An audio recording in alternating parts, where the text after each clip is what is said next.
200 mil anos, 200 milênios, 2.000 séculos, 2.400.000 meses, 730 milhões de dias e 1.752 bilhões de horas.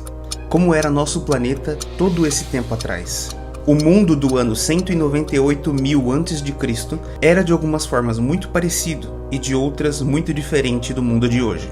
Hoje, nós vamos entender como era a geografia, a megafauna e quais humanidades habitavam o planeta Terra 200 mil anos atrás. Não existem momentos chatos ou desimportantes na história da vida, mas alguns momentos como esse que vamos visitar abrigam eventos tão importantes que mudam toda a história da vida no planeta. Essa é a minha maneira de agradecer a incrível marca de 200 mil inscritos nesse canal, e eu espero que vocês gostem.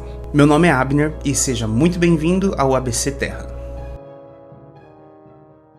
Vamos nos localizar no tempo. Em termos geológicos, 200 mil anos não é tanto tempo assim. Essa é uma quantidade de tempo que já passou 330 vezes nos últimos 66 milhões de anos desde a extinção dos dinossauros não avianos. Então, olhando de longe, vemos que estamos muito perto do presente, e quase todo o Cenozoico, a era dos mamíferos, já havia acontecido nesse momento. Estamos dando um pequeno passo para trás na imensa maratona do tempo. Nos encontramos no Pleistoceno, a época que compreende de 2,6 milhões até 12 mil anos atrás, quando começa a época atual, o Holoceno, ou Antropoceno, depende de para quem você perguntar. Mas no final do Pleistoceno, as mudanças que viriam já começavam a se anunciar. Esse foi um tempo de transição, de muitas maneiras. 10 mil gerações de seres humanos viveram desde então, enfrentando praticamente os mesmos desafios de sempre. A fome, a sede, o frio, o calor e os animais. Deixe isso entrar na sua cabeça por um momento. Se uma máquina do tempo te deixasse perdido e atordoado nesse momento do planeta, nem mesmo o céu podia te ajudar a se localizar. As constelações não seriam as mesmas e algumas das estrelas seriam irreconhecíveis. Em 200 mil anos, poucas, mas algumas das estrelas do céu terão explodido e se tornado nebulosas, bem menos luminosas. Outras estrelas ainda não teriam nascido, mas nenhuma estrela estaria exatamente no mesmo lugar. Podemos até pensar que o céu é estático, porque no tempo que temos de vida é impossível reparar qualquer diferença, mas na verdade ele está em movimento. Assim como planetas girando em torno do Sol, nosso sistema solar inteiro orbita o centro da Via Láctea, como qualquer estrela nela. Uma volta completa demora 230 milhões de anos. Da última vez que o Sol passou por esse ponto da galáxia, os dinossauros estavam apenas começando a dominar o mundo. Era o meio do Triássico. Vamos voltar nesse momento daqui a pouquinho. As estrelas mais próximas do Sol são as que se movem aparentemente mais, e as mais distantes, menos. Assim como na estrada, uma placa de trânsito parece passar mais rápido do que uma montanha na paisagem. Quando nossos ancestrais olhavam para o céu 10 mil gerações atrás, eles viam formatos diferentes, mas eles também podiam se enganar, achando que as constelações eram permanentes. Como era a geografia e o clima do nosso mundo 200 milênios atrás? Olhando a Terra de uma espaçonave, você podia ter bastante dificuldade encontrando qualquer diferença com a Terra atual. Claro, desconsiderando toda a transformação humana recente, porque, obviamente, a Terra não brilhava à noite 200 mil anos atrás. Essa característica se tornou proeminente há cerca de 150 anos. As placas tectônicas nunca deixam de se mover. África e América do Sul, por exemplo, se afastam 3 centímetros por ano, e em 200 mil anos, elas se tornaram 6 quilômetros mais afastadas. O nível do mar, a umidade, a temperatura, as linhas costeiras seriam familiares para os habitantes do presente, com a diferença de ser alguns poucos graus mais frio do que hoje na média. Ok, talvez sua praia preferida fosse algumas centenas de metros para frente, mas poucos detalhes seriam visivelmente notáveis do espaço. Você precisaria chegar mais perto, olhar os rios, os deltas, as ilhas, para perceber as mudanças físicas que ocorreram desde então. Mas em uma escala planetária, essa não é uma quantidade de tempo grande o suficiente para provocar mudanças tão brutais na geografia quanto a colisão da Índia com a Ásia, formando os Himalaias, por exemplo. Por incrível que pareça, a visão da Terra de 26 mil anos atrás seria muito mais diferente. Esse foi o último máximo glacial, um momento muito frio e seco na história do planeta. As temperaturas médias eram quase 10 graus abaixo da atual, e como consequência, mais água estava presa na forma de gelo e menos evaporação acontecia na superfície do oceano. Esses picos de glaciação intensa são o que as pessoas geralmente entendem como eras do gelo. Mas é mais complicado. 200 mil anos atrás, nós estávamos em uma era do gelo, e nós ainda estamos em uma era do gelo. Essa é a glaciação do Pleistoceno, que começa, você adivinhou, com o Pleistoceno, 2.600.000 anos atrás. Diferente do que a maioria das pessoas pensam, eras do gelo não são momentos em que o planeta fica completamente congelado. Algumas delas foram assim, mas isso é um evento extremo que aconteceu pela última vez no Criogeniano, a Terra Bola de Neve. Mas isso faz 800 milhões de anos. Nenhuma glaciação com essa extensão aconteceu desde a origem dos animais. Então, nossa definição geológica de era glacial é qualquer momento em que a Terra tenha dois polos congelados, ou seja, momentos em que se configura uma criosfera. Cada glaciação é única, mas a que estamos vivendo hoje tem uma característica muito marcante, uma oscilação quase regular, porém imprevisível, de ciclos de glaciação e interglaciação. Nós vivemos hoje em um período interglacial, que começou cerca de 12 mil anos atrás, o Holoceno. Períodos interglaciais são pequenos verões de algumas dezenas de milhares de anos, em que, sem sair de um estado de glaciação, a Terra experimenta um clima mais quente e úmido. Eles pontuam períodos de glaciação mais intensa, que podem durar muito mais, até centenas de milhares de anos, em que as calotas polares se expandem, o nível do mar cai centenas de metros e os biomas se deslocam para se adaptar ao clima mais seco e mais gelado. Por mais que nesse canal eu tenha um forte viés zoológico, são as plantas que mais sofrem com as mudanças climáticas, sendo elas extremamente sensíveis mesmo a pequenas variações. Essa glaciação, que começou mais de 2.600.000 anos atrás, foi um baque para a diversidade animal, e esses ciclos glaciais e interglaciais acabam sendo uma provação constante para a vida no planeta. Mesmo assim, essas variações climáticas se dão na escala dos milhares de anos, e não em décadas como o ser humano tem feito hoje. Alguns podem dizer que o aquecimento global não é uma preocupação, já que estamos numa era glacial e já que o clima sempre varia, mas falta lembrar 3 coisas. A primeira é que a evolução pode sim lidar com as mudanças, e é verdade que um planeta mais quente já foi o lar de ecossistemas saudáveis no passado profundo, mas tudo é uma questão de velocidade. Os animais e plantas precisam de tempo para que a evolução produza as adaptações necessárias para enfrentar as mudanças climáticas. E o que o ser humano está fazendo é milhares de vezes mais rápido do que a natureza é capaz de acompanhar na maior parte. É por isso que estamos vivendo uma extinção em massa nesse exato momento. A segunda é que não é só a temperatura o problema, e sim também toda a poluição química, plástica, radioativa, a destruição dos habitats, etc. E a terceira é que nós já estávamos em um dos momentos mais quentes da glaciação quando as pessoas começaram a esquentar o planeta. E se nós sairmos do ponto de glaciação, o clima pode sofrer uma reestruturação generalizada que vai afetar todas as pessoas e formas de vida nesse planeta. É justamente por nós estarmos em uma era do gelo que o aquecimento global é uma grande preocupação. Você pode ter certeza que você não quer que essa era do gelo acabe, porque a humanidade não sabe viver em uma terra estufa, te garanto. E é por isso que 200 mil anos atrás, o mundo não seria tão brutalmente diferente, porque também estávamos em uma interglaciação. Mas a tendência já era de resfriamento, e logo uma nova fase de glaciação intensa se instalaria. Mais uma interglaciação entre 130 e 110 mil anos atrás ia acontecer, e da passagem para mais um resfriamento intenso que durou até 12 mil anos atrás, quando entramos na interglaciação atual. Ou seja, 200 mil anos atrás estávamos na penúltima interglaciação. Para entender como e por que nosso mundo era do jeito que era 200 mil anos atrás, precisamos voltar no tempo. Bem mais. Esse é o Triássico, o primeiro período da era dos dinossauros. Se você reparar, vai perceber que a Pangeia reúne todas as massas de terra em um único continente. Isso resultou numa certa homogeneidade nas faunas dessa época e permitiu que os dinossauros dominassem todos os ecossistemas terrestres do planeta. Na medida em que a Pangeia se fragmentava durante o Jurássico e o Cretáceo, dinossauros diferentes dominaram partes diferentes do globo, mas a dominância deles permaneceu global. Isso até o dia fatídico em que um meteoro de 12 quilômetros de largura atingiu a península de Yucatán, no México, em uma primavera do Cretáceo 66 milhões de anos atrás. A extinção em massa que exterminou todas as criaturas com mais de 10 quilos nas primeiras décadas do Cenozoico pôs um fim à dominância dos dinossauros, mas foi uma grande oportunidade para todos os sobreviventes. Os vencedores na loteria da extinção foram os lepidossauros, como lagartos e cobras, os crocodilos, jacarés e gaviais, e alguns grupos que parecem sobreviver a qualquer coisa, como os quelônios. Eu te amo, jabuti terrestre. E as tuataras, que...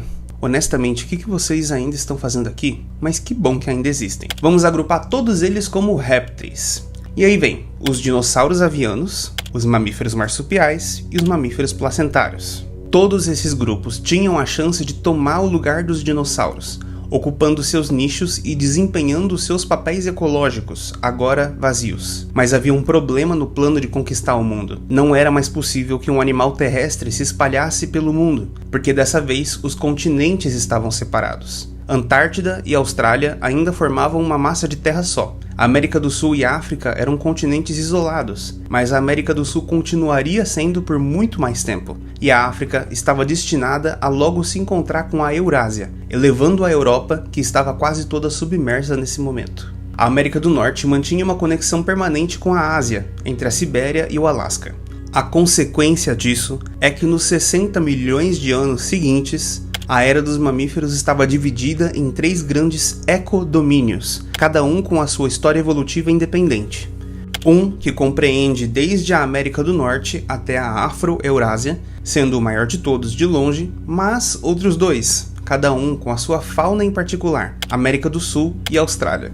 5 milhões de anos atrás, a América do Sul deixa de ser isolada e passa a ter mais conexão com o resto do mundo, quando surge o Istmo do Panamá, na América Central. Isso fez com que animais do norte passassem pela primeira vez para o sul e vice-versa, que terminou com a extinção de boa parte da megafauna originalmente sul-americana. Mas vamos entender quais grupos dominaram em cada ecodomínio durante a maioria do Cenozoico, a era dos mamíferos. Claro que existem muitos nichos, mas para fins de simplificação grosseira, quero dividir os papéis ecológicos dos vertebrados terrestres em 3 categorias: os carnívoros, os herbívoros e os generalistas. Assim, vamos entender o contexto evolutivo das comunidades animais de 200 milênios atrás.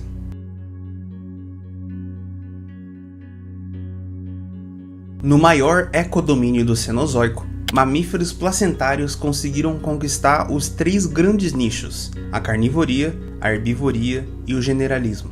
Logo, o mundo de 200 mil anos atrás reflete essa realidade. Muitos animais característicos da África habitavam tanto a Ásia quanto a Europa e a América do Norte, como leões, hienas, elefantes, rinocerontes, camelos, entre muitos outros. A presença da megafauna criava um imenso corredor de áreas abertas onde hoje se estabelecem as florestas temperadas de coníferas.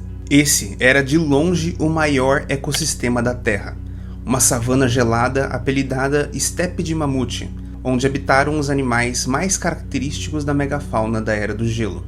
Mas essa configuração de savana permanecia mesmo durante as interglaciações, durante todo o Pleistoceno. E em termos geocronológicos, ela acabou de colapsar. A megafauna do Pleistoceno acabou de levar um golpe muito duro, e uma grande parcela da megafauna do planeta foi extinta em um breve período de tempo que coincide com o início da atual interglaciação. A extensão da parcela de culpa das humanidades nessa extinção ainda é muito debatida. Com a megafauna virtualmente extinta, as árvores que antes eram pisoteadas e derrubadas começaram a crescer. O que era uma imensa, populosa e diversa savana até 10 mil anos atrás, se tornou uma floresta monótona, pobre em diversidade, tanto animal quanto vegetal. Então, por mais que estivéssemos em uma interglaciação 200 mil anos atrás, essas florestas do hemisfério norte eram muito mais restritas, e no lugar delas havia uma versão fria da savana africana. Ao invés de elefantes, tínhamos mamutes, e ao invés de rinocerontes, tínhamos rinocerontes lanosos, e por aí vai. Mas alguns animais se destacam. Um dos animais incríveis que coabitaram a África, Oriente Médio e subcontinente indiano com os nossos ancestrais foi Civatherium. Esse animal é provavelmente o maior girafídeo e o maior ruminante que já existiu, com uma aparência imponente e 2 pares de chifres na cabeça. Ele tinha um aspecto que lembraria um okapi gigantesco, e esse animal incrível pode ter vivido até tempos tão recentes quanto 8.000 anos atrás. Algumas artes rupestres na África parecem dar match com os esqueletos desse animal, o que significa que eles faziam parte da paisagem durante a esmagadora maior parte da história da humanidade. E ainda assim, Silvatherium era apenas um gênero dentre muitos girafídeos que já popularam o planeta. Outro animal fascinante que pode ter convivido com outras humanidades, como os Homo erectus, é o Gigantopithecus. Ele foi o maior primata que já existiu, e habitou as florestas da Índia, China e Vietnã entre 5 milhões e 100 mil anos atrás. Ele era próximo dos orangotangos, podia chegar a 3 metros de altura e pesar incríveis 600 quilos.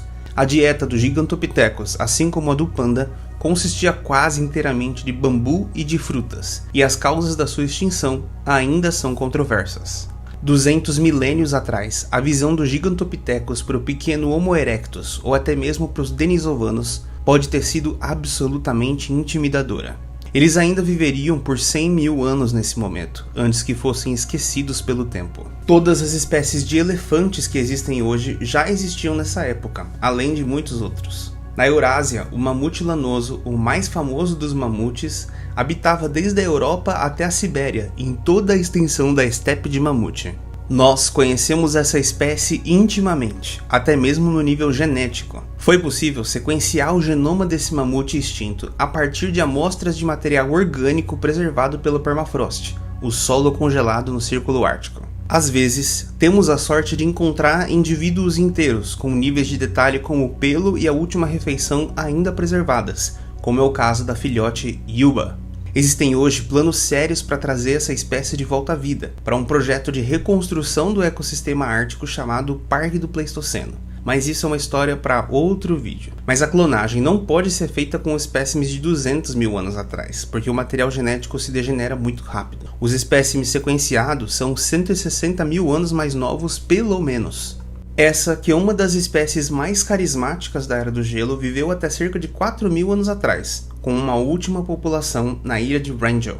Sabemos que não apenas os mamutes eram caçados pela sua carne, mas também que seus ossos serviam como material de construção para cabanas e templos, mas a evidência disso não é tão antiga. Na América do Norte, no entanto, dominava o mamute columbiano, uma espécie consideravelmente maior do que o mamute lanoso, sendo um dos maiores probicídeos de todos os tempos. Assim como os elefantes atuais tinham suas versões peludas, os rinocerontes também já foram bastante comuns em toda a Eurásia. O gênero Elasmotherium é o mais conhecido dos rinocerontes da Era do Gelo. Pinturas rupestres mostram que nossos ancestrais conviveram e caçavam esses animais, que podem ter se extinguido cerca de 30 milênios atrás. As primeiras reconstruções mostram o Elasmotherium com um imenso chifre pontiagudo, mas estudos mais recentes apontam para um outro formato, como um domo. Smilodon é o mais famoso predador do Pleistoceno, um gênero de tigres dente de sabre que não eram exatamente tigres, como o nome popular sugere. Ele viveu, como grande parte da megafauna da Era do Gelo, até 10 mil anos atrás nas Américas do Norte e do Sul.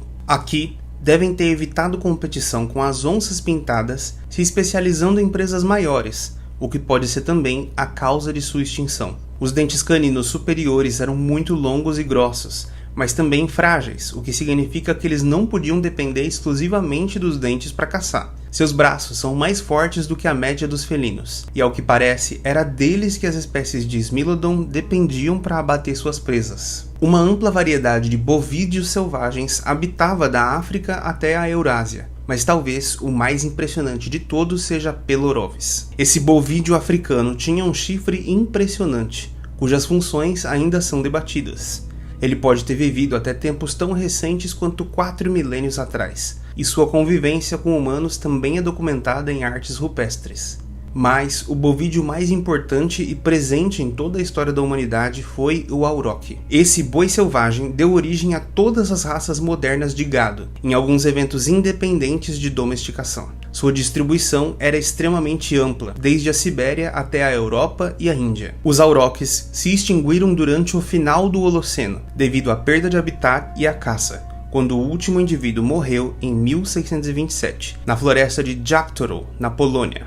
Mas tentativas de recriar o auroch com o cruzamento de diversas raças de gado já aconteceram, e por mais que o resultado pareça superficialmente um auroch, geneticamente é outra história. Para terminar nossa análise de como era esse grande ecodomínio 200 mil anos atrás, vamos fazer uma rápida viagem para Madagascar. Aqui, em uma das maiores ilhas do mundo, a biogeografia e a evolução fizeram sua mágica, produzindo uma fauna peculiar, que vale um vídeo só para ela certamente. Vorombe é provavelmente a maior ave que já existiu, sendo o dinossauro mais pesado a viver depois do Mesozoico. Conhecidos como aves-elefante, eles podiam pesar quase 600 quilos e ter 4 metros de altura.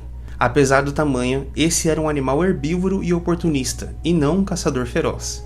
Com toda a caça e procura pelos ovos, esse animal acabou sendo extinto recentemente, no ano 1000 d.C. Agora vamos ver o que estava acontecendo no hemisfério sul 200 mil anos atrás, com os 3 continentes restantes, América do Sul, Antártida e Austrália. Não tem muito o que se dizer sobre a Antártida nesse período, já que esse continente foi quase esterilizado por temperaturas congelantes há mais de 40 milhões de anos. Mas, se ele ainda tivesse uma fauna e flora nativa diversa, provavelmente teria mais semelhanças com a da Austrália, o último continente a ter contato com a Antártida 90 milhões de anos atrás. E é dela que vamos falar. A Austrália é conhecida até hoje como um lugar de animais completamente diferentes do resto do mundo, dominado por marsupiais. Mas 200 mil anos atrás isso era ainda mais pronunciado. Vamos ver quem estava ocupando cada papel ecológico no continente australiano. O generalismo foi conquistado pelos mamíferos marsupiais, assim como a herbivoria, mas a posição de predador foi dominada pelos répteis, principalmente porque eles são mais adaptados a climas áridos como o australiano.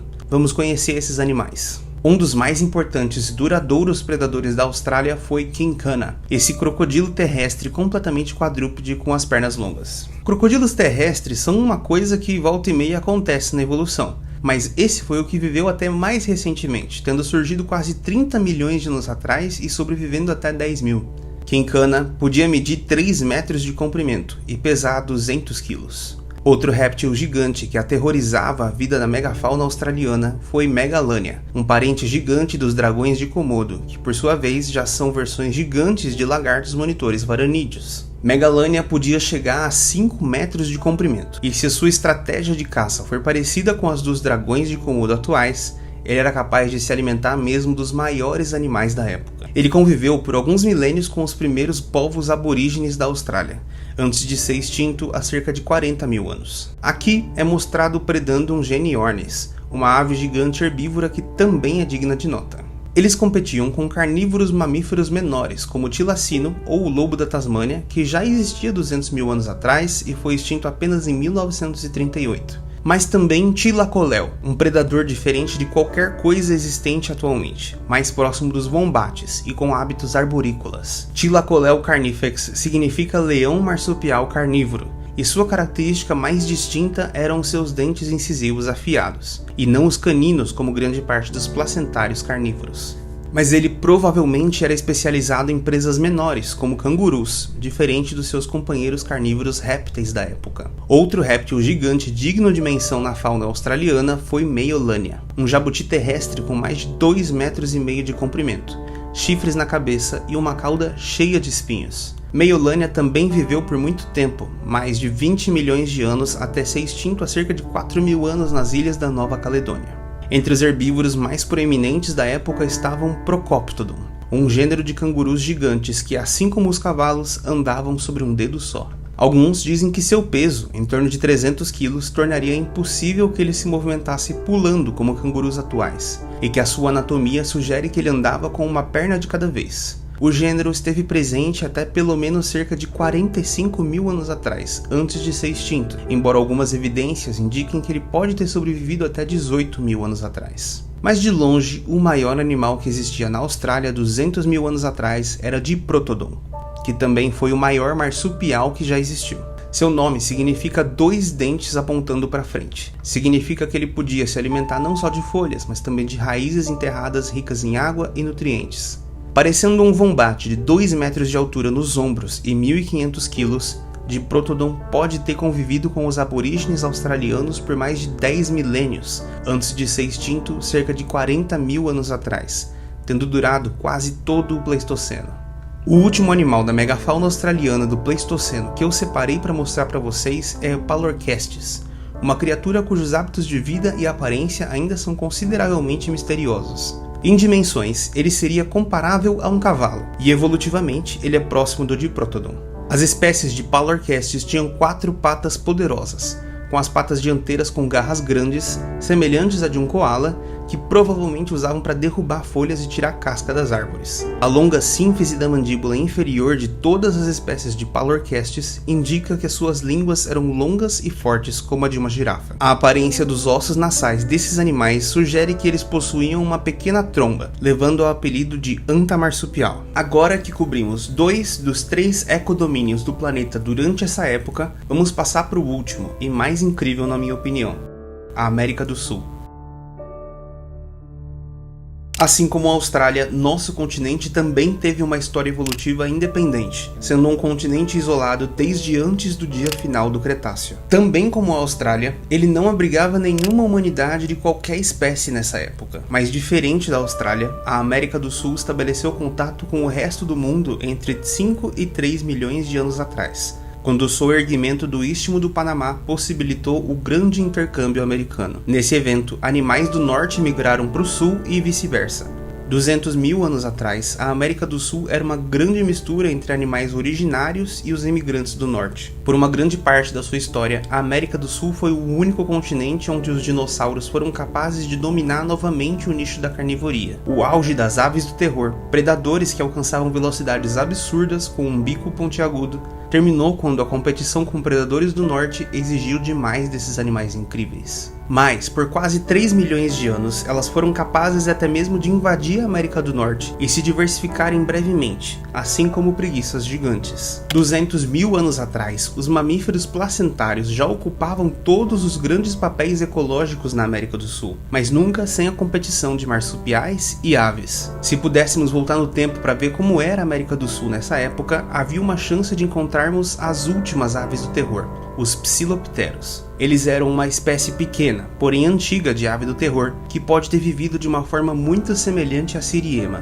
parente vivente mais próxima delas. Esse último gênero de Phorus racídeo pode ter sobrevivido até muito recentemente, cerca de 20 mil anos atrás. Os mais famosos, fascinantes e carismáticos animais de todo o Cenozoico endêmico sul-americano são as preguiças gigantes, com certeza. Elas foram um grupo diverso de preguiças terrícolas que podiam chegar a tamanhos comparáveis a elefantes, como o Megatherium. Sua anatomia, com pernas curtas, uma bacia ampla e braços longos, sugere que esse animal passava muito tempo sentado, puxando galhos para se alimentar. Elas foram um dos primeiros fósseis a serem reconhecidos como um animal extinto pelo naturalista George Cuvier.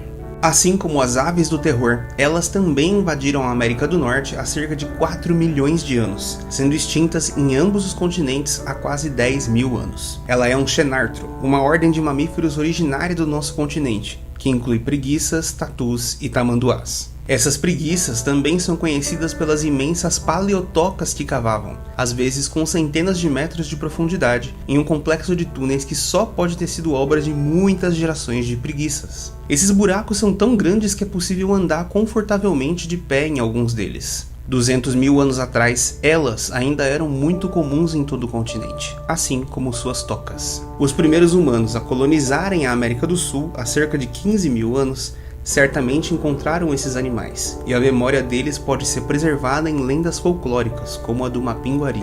Outro animal incrível que habitava o Cerrado brasileiro era o Nothiomastodon. Apesar de poder ser confundido com um elefante superficialmente, ele na verdade é de uma outra família de probicídeos, os gonfotérios. Nothiomastodon tinha um tamanho parecido com o do elefante asiático e um hábito bastante generalista, ao que indica sua dentição. 200 mil anos atrás, eles prosperavam no nosso continente, sendo extinto apenas 11 mil anos atrás aproximadamente. A associação de esqueletos desse animal com artefatos humanos sugere que os humanos tiveram um papel na sua extinção. Mas esses gonfotérios vieram da América do Norte durante o Grande Intercâmbio. diferente de Toxodon, o gênero pertencente a uma ordem de mamíferos originalmente sul-americana, chamada Notungulata. Essa ordem super diversa, com mais de 150 gêneros descritos, tinha desde animais parecidos com coelhos até os parecidos com rinocerontes, como os Toxodons. Eles eram herbívoros que podiam pesar 1.500 kg e ter até 2,5 metros de comprimento.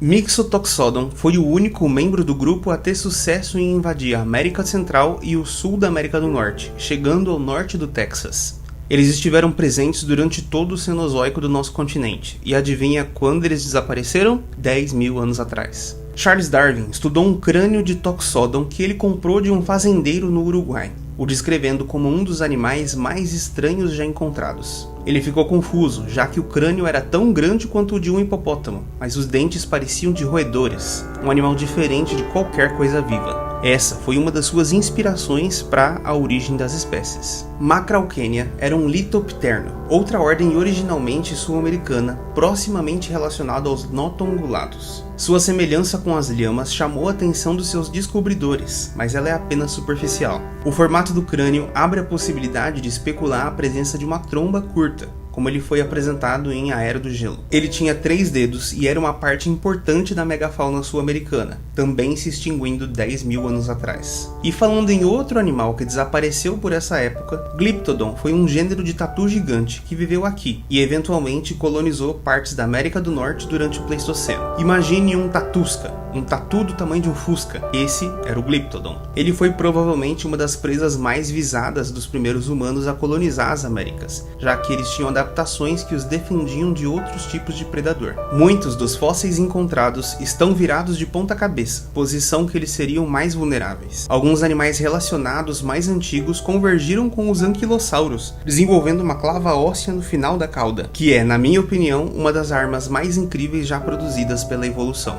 Esse era o nosso continente 200.000 anos atrás.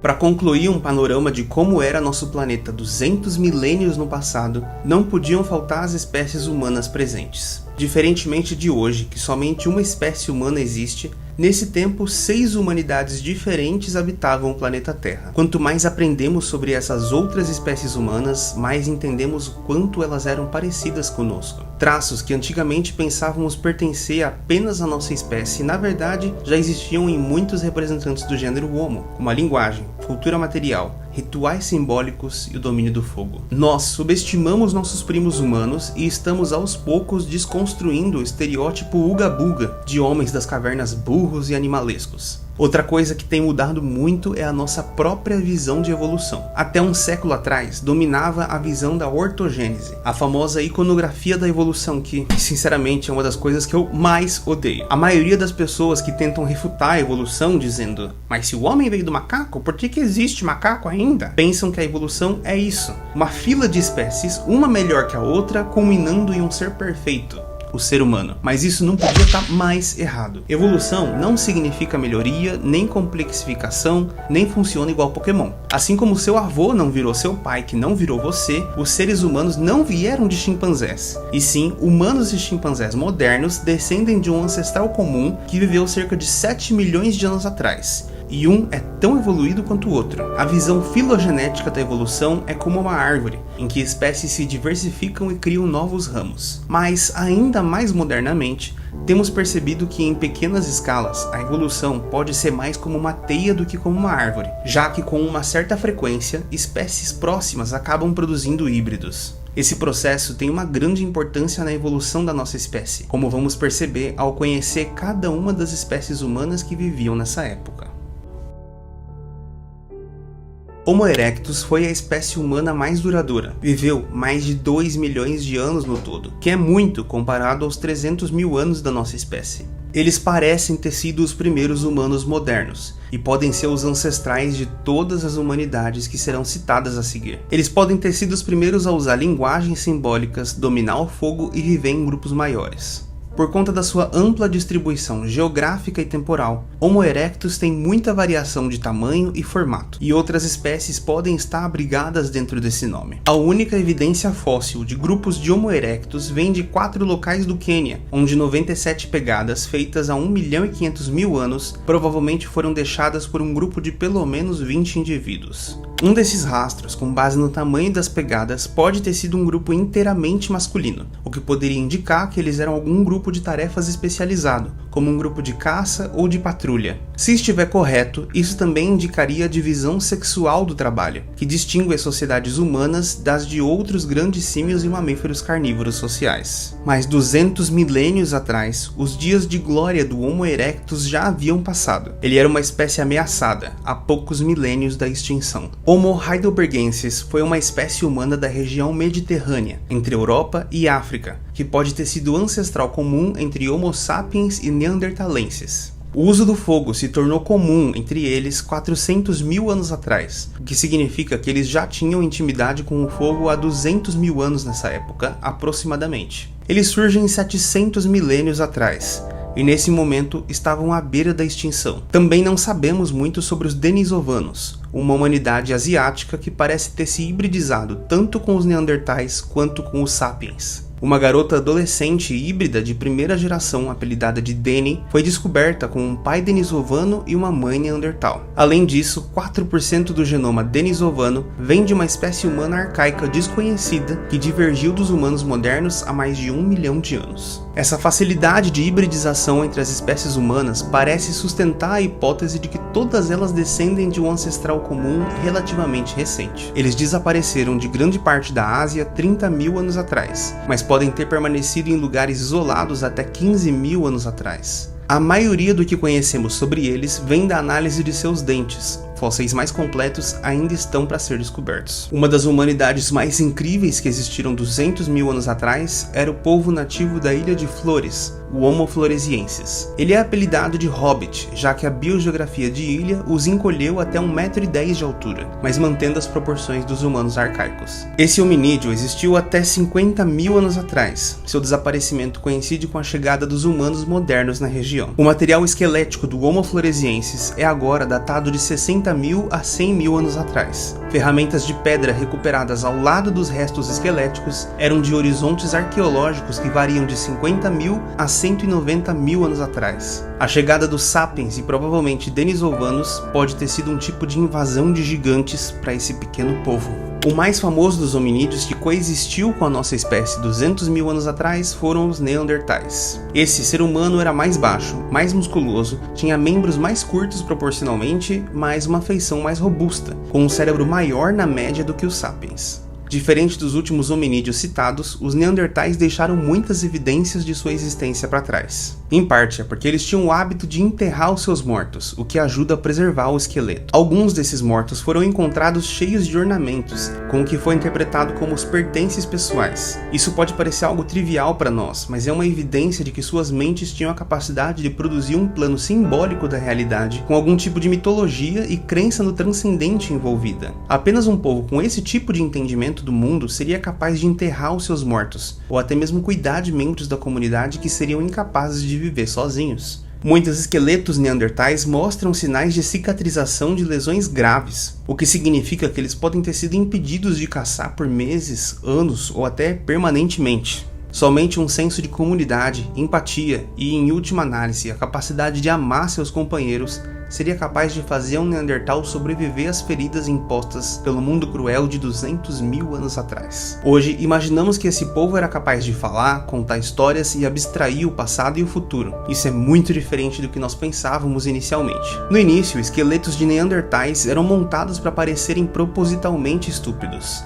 As pessoas não eram capazes de aceitar que houvesse uma outra espécie de ser humano tão inteligente quanto a nossa, ao ponto do anatomista Ernst Haeckel tentar nomear a espécie Homo stupidus. Os neandertais têm uma longa história evolutiva. Os primeiros exemplos conhecidos de fósseis semelhantes aos neandertais têm cerca de 430 mil anos. Os neandertais mais conhecidos viveram entre cerca de 130 mil e 40 mil anos atrás, após o que todas as evidências físicas deles desaparecem. 200 mil anos atrás, neandertais já existiam há pelo menos 230 mil anos, e eles estavam a 100 mil anos do seu auge e 160 mil anos de sua extinção. Nessa época, eles já eram capazes de produzir ferramentas como pontas de flecha de pedra. Sua distribuição em toda a Europa e Oriente Médio se sobrepôs à distribuição de Homo sapiens, e evidências genéticas apontam que isso pode explicar o seu desaparecimento. Pessoas com etnias de origem subsaariana, como os povos originários da África, Índia e Oceania, não têm nenhum traço de DNA neandertal, diferente de outras etnias humanas que podem ter até 4% de DNA neandertal no seu genoma. Isso significa que o cruzamento entre as duas espécies já foi comum e que a extinção dos neandertais puros pode não ter sido devido à sua inferioridade e estupidez, e sim à sua semelhança conosco, que olhamos para essa outra humanidade e enxergamos algo familiar. De uma certa forma, os neandertais, que viviam mais espalhados, podem ter sido absorvidos geneticamente pelas populações sapiens cada vez maiores. Mas onde estávamos nós 200 mil anos atrás? Por muito tempo, os cientistas imaginavam que a humanidade teria surgido durante essa época, mas achados mais recentes estendem em 100 mil anos a história da nossa espécie. Os primeiros Homo sapiens viveram no leste da África 300 mil anos atrás. Eles compartilharam o mundo com outras 5 humanidades, pelo menos. Nossos ancestrais nessa época tinham a pele negra e eram habilidosos produtores de ferramentas, como lanças, arcos e flechas. Isso permitia que nós não precisássemos chegar tão perto da caça quanto o Neandertal, por exemplo, o que pode ter nos tornado caçadores eficientes. E talvez até eficientes demais. Não foi fácil, e nem de uma vez só e de uma forma linear, mas os seres humanos lentamente conquistaram espaços em todos os continentes do mundo pelos próximos 180 mil anos, sendo o último lugar a ser populado a América do Sul. Aparentemente, a nossa chegada às diferentes regiões do mundo tem uma relação com o desaparecimento da megafauna e as demais humanidades. Nossa espécie, assim como todas as humanidades, surgiram durante a glaciação do Pleistoceno, um momento delicado para toda a biosfera, como qualquer era do gelo. Talvez os ecossistemas já estivessem debilitados quando os seres humanos chegaram, e a nossa pressão pode ter sido demais para muitos desses animais. Mas esse mistério está longe de ser resolvido, já que os seres humanos atravessaram várias interglaciações antes do colapso que aconteceu no início do Holoceno, 10 mil anos atrás. Essa é a época em que começa a agricultura, mas isso é história para outro vídeo. 200 milênios atrás viveram os ancestrais de todos os seres humanos vivos hoje, mais de 11 mil gerações no passado. Esse grupo, até então confinado à África, estava destinado a conhecer o mundo inteiro, com as suas habilidades generalistas que o tornaram capaz de conquistar quase qualquer território. É a história deles que 200 mil anos depois produziria o nosso mundo. Existem muitos outros aspectos do nosso mundo nesse tempo fascinante que eu não pude abordar nesse vídeo, mas deixe nos comentários se você gostou de conhecer a megafauna dessa época e que perguntas ficaram desse vídeo. Me diga também que outros momentos da história do nosso mundo você gostaria de conhecer. Não se esqueça de se inscrever para mais histórias perdidas no tempo e compartilhar com amigos que podem se interessar pelo tema. Muito obrigado e tenha uma ótima vida.